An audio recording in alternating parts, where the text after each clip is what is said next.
Shoulda, shoulda, sha-da-da-da-ba-ba. Shoulda, shoulda, sha-da-da-da, shoulda, sha-da-da-da, shoulda, sha-da-da-da, shoulda, shoulda, shoulda.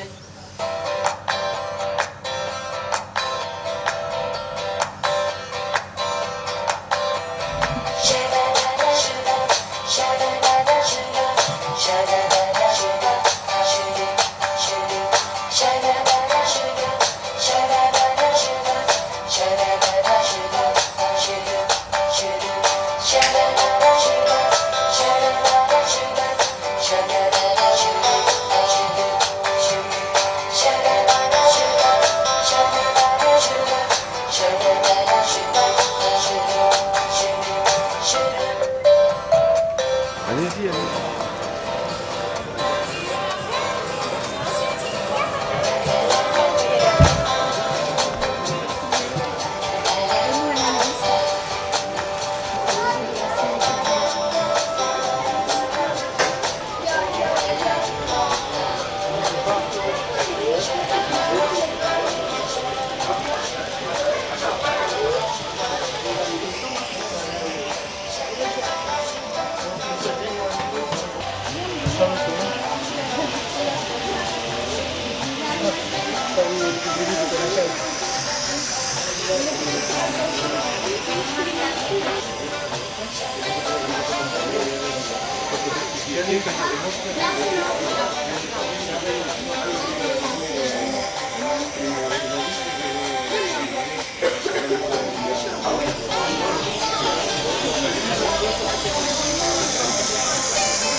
La Asociación de Amigos del Ferrocarril de la Vall del Gès, de Torelló, se fundó hace 25 años y actualmente, aparte de tener las maquetas en el local social, lo que tenemos, nos hemos dedicado bastante a lo que es la reproducción del ferrocarril del Pirenaico Oriental de Ripoll a Puigcerdà. En este caso aquí tenemos el antiguo bajador de Illa.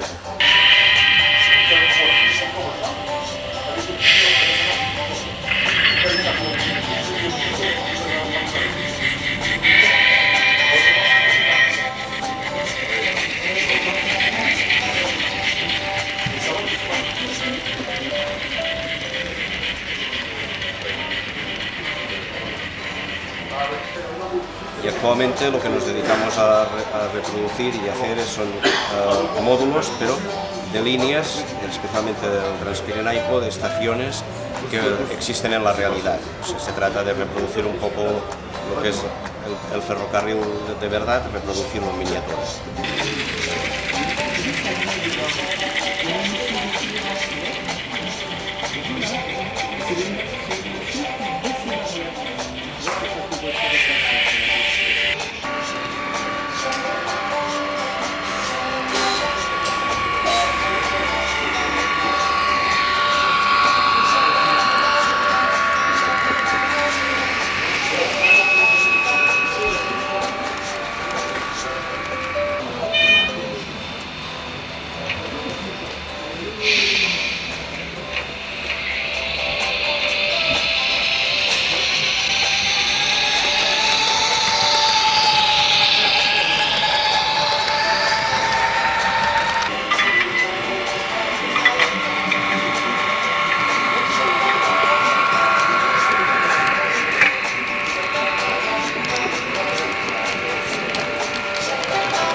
Le club de Quillan a donc été créé en 1989 par une dizaine de personnes passionnées par le modélisme ferroviaire, à l'échelle à chaud, quelques dioramas, de l'architecture aussi, beaucoup de maquettes d'architecture. À l'époque, tout avait été fait les châteaux du pays Qatar. Et ensuite, au fil du temps, il y a d'autres membres qui sont arrivés. On a donc avec des dioramas de science-fiction, du western, de l'humour, du train américain à l'échelle N, du train à chaud. Voilà, et donc récemment, il y a environ 2 ans, on s'est mis d'accord pour créer ce réseau qui fait 8,40 m de long, à l'échelle 1,43e, c'est en 0E, en voie étroite, avec du matériel qui a été fabriqué par un des membres du club et on a tous travaillé dessus. Et on sort d'expo en expo.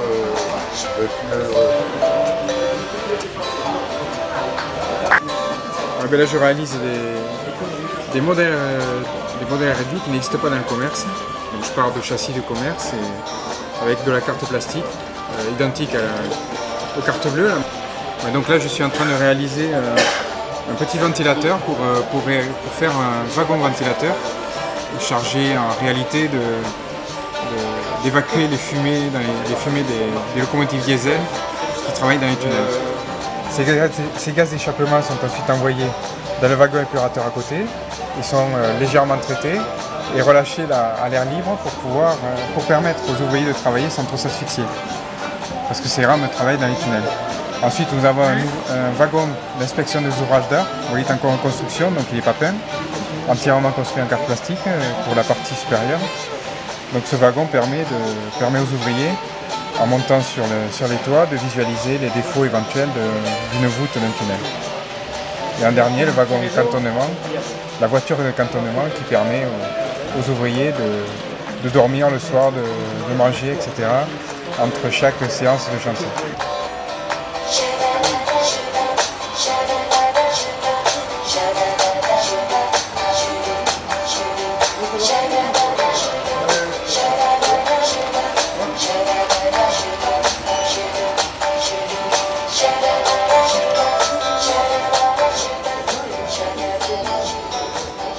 Alors voilà, sur ce panneau qui est destiné au grand public, à nos visiteurs, la genèse du réseau qui est présenté est expliquée de façon romancée. Voilà, alors la gare de Bosc-des-Battes est une gare totalement imaginaire, puisque le nom n'existe pas dans le dictionnaire des communes. Cette gare est de construction intégrale en carte plastique, à l'inverse du village, qui lui fait partie d'éléments du commerce qui a été distribué par MKD.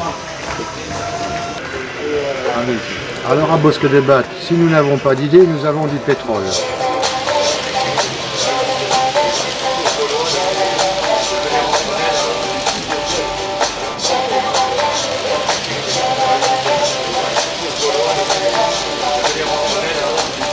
Bon, nous sommes le club de l'AMRM de Montrégeau.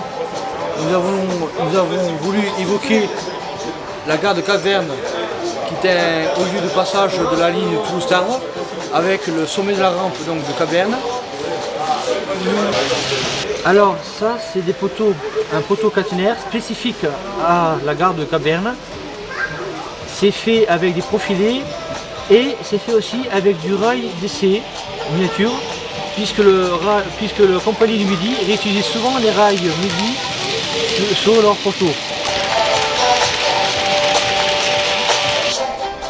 Ce bateau-là, je l'ai choisi parce qu'il est l'archétype de ce qu'est devenu le navire à voile carrée.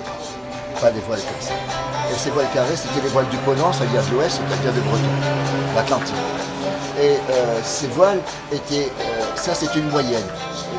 Quelquefois, cette voilure était insuffisante, alors on défaisait les voiles d'en bas et on mettait, ici on tirait des voiles supplémentaires qu'on appelait des bonnettes, ou alors, si le vent était trop fort, il fallait réduire la toile et monter au banc pour se grimper ici et tirer les voiles par haut et les amarrer par ces garcettes, jusque-là. Donc une voilure à géométrie variable, mais à la sueur du front. Le premier tronçon est le bas-mât, ensuite le mât de une, avec un H, et puis tout à fait en haut le mât de perroquet. Ils étaient capables de changer le mât de perroquet en pleine mer avec les mouvements et à la main.